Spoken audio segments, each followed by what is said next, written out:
প্রবাসী ভাই বোনদের কাছে বিনয়ের সাথে আবারও প্রয়োজন অনুরোধ করতে চাই, এই মিথ্যা গুজবে আপনারা কান দিলেন না।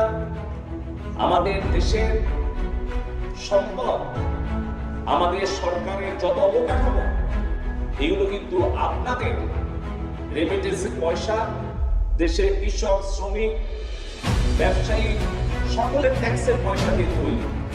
সেতু ভবন যারা ধ্বংস করে, যারা একটি বিকৃত মানসিকতায় আনন্দ করছেন, তাদের জন্য বলি যে এই যে হাজার হাজার কোটি টাকার সম্পদ ক্ষতি হলো, এই যে কোটি কোটি ছাত্রছাত্রীদের মনে হৃদয়ে কত ভাবে হলো, এই ক্ষতিটা কিন্তু সরকারের নয়, কিন্তু জনগণের।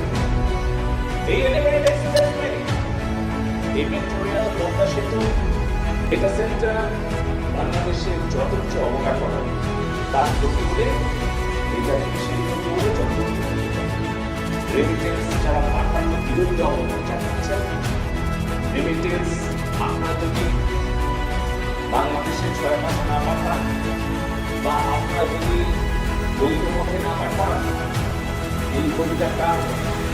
এই ক্ষতিটা হবে আমাদের প্রবাসী ভাই বোনদের পরিবারে, আমাদের দেশের সামগ্রিক উন্নয়নের ক্ষতি হবে। তাই এই অপপ্রচারগুলো আমাদের প্রতিরোধ করার জন্য সবাইকে ঐক্যবদ্ধ হয়ে কাজ করতে হবে। আমি লক্ষ্য করছি যে অনেকেই অপপ্রচার করছেন যে রেমিটেন্স যদি আমরা 6 মাস বাংলাদেশে না পাঠাই তাহলে সরকার পতন হয়ে যাবে।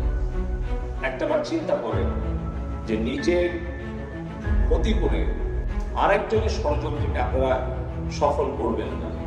এর আগেও কিন্তু এই ধরনের অপপ্রচার হয়েছে, বহুবার হয়েছে, বারবার কিন্তু সত্যির জয় হয়েছে, মিথ্যার পরাজয় হয়েছে, কিন্তু তত দিনে যে ক্ষতিটা হয়ে গেছে সেটা কিন্তু আমাদের কাটিয়ে উঠতে হবে।